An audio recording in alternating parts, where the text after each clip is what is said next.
The year is 613 AD. The air above the military encampment at Renève, in what is now eastern France, is thick with the acrid scent of wood smoke, wet wool, and the nervous sweat of thousands. Rome is a distant memory, a crumbling empire of ghosts, and here, in the mud of the Dark Ages, a new and brutal kind of theater is about to begin. In the center of a jeering, chaotic crowd stands a figure who has defined the politics of Europe for half a century. She is not a criminal, though she stands in chains. She is not a peasant, though she is stripped naked, shivering in the biting wind. She is Brunhilde, the Queen of Austrasia, the daughter of Visigothic kings, and a woman who has commanded armies, forged alliances, and outlived nearly every enemy she ever had. She is 70 years old. Her skin, once bathed in rose water and draped in the finest Byzantine silks, is now exposed to the crude stares of soldiers who were not even born when she first took the throne. She stands tall, her spine stiffened by a lifetime of ruling, but her eyes betray the knowledge of what is coming. This is not a simple execution. The man who holds her captivity, Clothar II, does not merely want her dead, he wants her erased. He wants to dismantle the legend of the woman who ruled the Franks. Over the next 3 days, this field will become a stage for a performance of cruelty so specific, so calculated, and so devastating that it will be whispered about in terrified tones for 1,000 years. The silence before the violence is heavy. The wind whips across the plains, carrying the sound of a horse snorting in the distance, a sound that for now is just a detail, but soon will become the instrument of her oblivion. To understand why an elderly great-grandmother is standing naked in a field, awaiting a death reserved for the worst of monsters, we must peel back the layers of blood and time. We must travel back to a world where power was a physical thing, seized by the hand that held the sword. The story does not begin in the mud of Renève, but under the warm sun of the Visigothic kingdom in Spain. Born around 543 AD, Brunhilde entered the world as a princess, the daughter of King Athanagild. Her early life was a tapestry of Roman education and Arian Christianity. She was raised in the fading light of the classical world, fluent in complex languages, versed in law, and carrying the dignity of a civilization that valued order. But in 567 AD, the trajectory of her life shifted violently north. She was 23 years old when her father arranged her marriage to Sigebert I, the king of Austrasia. Austrasia was the eastern dominion of the Franks, a rough, forested kingdom covering parts of modern-day France, Belgium, and Germany. The Franks were not like the Visigoths.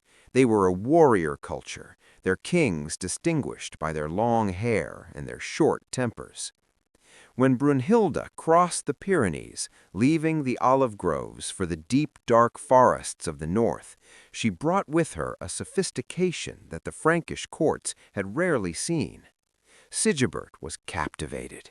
The chronicles tell us he was a man who wanted more than just a bed-warmer. He wanted a queen. He saw in Brunhilde the echo of Rome, a partner who could help him build a dynasty that transcended mere tribal raiding. For a brief, shimmering moment, there was peace. They ruled together, a power couple in a fractured world. But the seeds of tragedy are often sown in the soil of envy. Sigebert had a brother, Chilperic I, the king of Neustria. Seeing the prestige and wealth Brunhilde brought to Austrasia, Chilperic grew jealous. He wanted a Visigothic princess of his own. He petitioned Brunhilde's father for the hand of her younger sister, Galswintha. The marriage was arranged, and the gentle Galswintha traveled north to join her sister in this harsh new land. But Chilperic was not Sigebert. He was a man of low appetites, already enthralled by a woman of low birth but high ambition, a former servant named Fredegund. Fredegund, the name itself sounds like the sharpening of a blade. She is the shadow to Brunhilde's light, the chaos to her order. Fredegund had clawed her way up from the scullery to the king's bed, and she had no intention of stepping aside for a foreign princess, no matter how much royal blood she carried. Shortly after the wedding, the palace of Neustria fell silent. One morning, Galswintha was found dead in her bed, the breath strangled out of her. The bruise on her neck was the signature of a murder that no one bothered to hide. Chilperic wept crocodile tears, buried his wife, and within days married Fredegund. When the news reached Austrasia, Brunhilde did not just grieve, she turned to stone. The murder of her sister was a violation of the old codes, a stain on the honor of her family, and a personal declaration of war. She demanded justice, she demanded blood. And when Sigebert, driven by his wife's fury and his own honor, declared war on his brother, the blood feud began. It was a conflict that would rage for 46 years, a grinding, merciless war that would chew up generations, burn cities, and turn the rivers of France red. The early years of the war were a dizzying chess match of armies and assassins. Sigebert was a warrior king, and under Brunhilde's counsel he drove Chilperic back. He conquered Neustria, forcing his brother and the hated Fredegund into hiding. Victory seemed absolute. Sigebert was raised on a shield, acclaimed as the king of all the Franks. But Fredegund did not fight with armies, she fought with poison and daggers. In 575 AD, just as Sigebert was being hailed as the victor, two assassins, sent by Fredegund and disguised as petitioners, walked up to the king and drove poisoned skromasaxes, long, heavy knives, into his ribs. Sigebert fell, the venom and the steel ending his life in seconds. Brunhilde was suddenly a widow in enemy territory. She was captured, imprisoned in Rouen, her power shattered. But Brunhilde possessed a weapon Fredegund did not, an unshakable belief in her own divine right to rule. She managed to escape, navigating a perilous path back to Austrasia, where she claimed the regency for her young son, Childebert II. This was the moment the scholars and the warriors realized that Brunhilde was not merely a wife, she was a titan. For the next several decades, Brunhilde ruled, and she did not rule lightly. She reorganized the tax systems, repairing the crumbling Roman roads that connected her cities. She built churches that smelled of incense and stone, and fortresses that smelled of iron and tar. She corresponded with the Pope, debating theology and politics with a sharpness that intimidated bishops. She was trying to build a state in an era of tribes. But every stone she laid, every law she codified, bred resentment among the Frankish nobility. These were men who believed a king should be a ring-giver, a war leader, not an administrator, and certainly not a woman who told them how to treat their serfs or manage their estates. And always there was Fredegund. The two queens circled each other like wolves separated by a fire. Fredegund sent assassins to kill Brunhilde. Brunhilde rallied armies to crush Fredegund. It was a personal war that transcended politics. When Fredegund finally died in 597 AD, passing away in her bed of natural causes, a supreme injustice that likely tasted like ash in Brunhilde's mouth, the feud did not end. It passed like a genetic curse to Fredegund's son, Clothar II. He had grown up drinking his mother's hatred like milk. He looked across the border and saw the woman who had wanted his mother dead, the woman who represented everything he was not. As Brunhilde aged, her grip on power tightened, perhaps too much. She became regent for her grandsons, Theudebert and Theuderic, effectively ruling two kingdoms.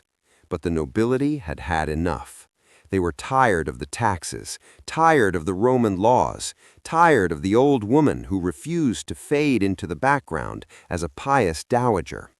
They wanted their autonomy back. They wanted to hunt and feast and war without the oversight of a queen who remembered a better world. The year 613 became the breaking point. The betrayal was absolute. The aristocracy of Austrasia and Burgundy, the very men Brunhilde had led and enriched, entered into a secret pact with Clothar II. When the armies met, the Austrasian nobles simply turned their horses around. They refused to fight. They opened the gates and handed their queen, the grandmother of their kings, to her mortal enemy. So we return to the field at Renev. Clothar II sits on his horse, looking down at the woman who has haunted his family for 2 generations. He accuses her of everything. He blames her for the death of 10 kings, a number inflated by hysteria and propaganda. He accuses her of a witch, a Jezebel, a destroyer of men. He demands a confession. He wants her to validate his victory by admitting her guilt. Brunhilde, standing amidst the mud, 70 years old and surrounded by death, stays silent. She refuses to give him the satisfaction. Her silence is her final act of governance, a refusal to sign the death warrant of her own legacy. Enraged by her defiance and eager to make a spectacle that will terrify the world, Clothar II orders the torture to begin. This is not a quick beheading. This is a 3-day ritual of deconstruction. Day 1. The rack of shame. The soldiers strip the remaining rags from her body. In the Merovingian world, clothing was status. To be naked was to be a slave, an animal. For a queen who had worn the purple of royalty, this exposure is a spiritual flaying. The crowd jeers, their laughter a jagged sound in the cold air. They throw filth at her, rotten vegetables, mud, stones. She stands there, her gray hair matted, her body shivering, forced to endure the gaze of the thousands she once ruled. It is an attempt to strip her of her humanity before they take her life. Day 2. The Parade of the Grotesque. Clother orders a camel to be brought forward. Camels were rare, exotic beasts in Frankish lands, associated with the strange East. To place a queen on a camel was to mark her as an alien, a grotesque curiosity. She is hoisted onto the animal, facing backward, a position of utter ridicule. They parade her through the camp, through the ranks of soldiers who beat their shields and howl with laughter. The smell of the camel, the lurching motion, the dizziness, the hunger, the thirst. It is a sensory nightmare designed to break her mind. She is paraded like a spoil of war, a trophy of the old feud finally won by the House of Fredegund. Day 3. The final erasure. The sun rises on the 3rd day, pale and watery behind the gray clouds. Brunhilde is barely alive. She has been beaten, starved, frozen, and mocked, but she is still breathing. Clother has saved the worst for last. He orders a wild horse to be brought to the center of the field. It is a creature of muscle and panic, its eyes rolling, its breath steaming in the chill morning. The executioners grab the queen. They do not place her on the horse. They bring ropes. They tie her hair, her long gray hair that once wore a crown, to the tail of the beast. They tie one arm and one leg to the horse's flanks. The geometry of the binding is cruel, ensuring that when the animal moves, her body will be twisted and broken instantly. The crowd falls silent. The anticipation stretches tight like a bowstring. Then a soldier cracks a whip. The horse bolts. The violence is sudden and absolute. The creature tears across the uneven ground of the field, its hooves kicking up clods of frozen earth.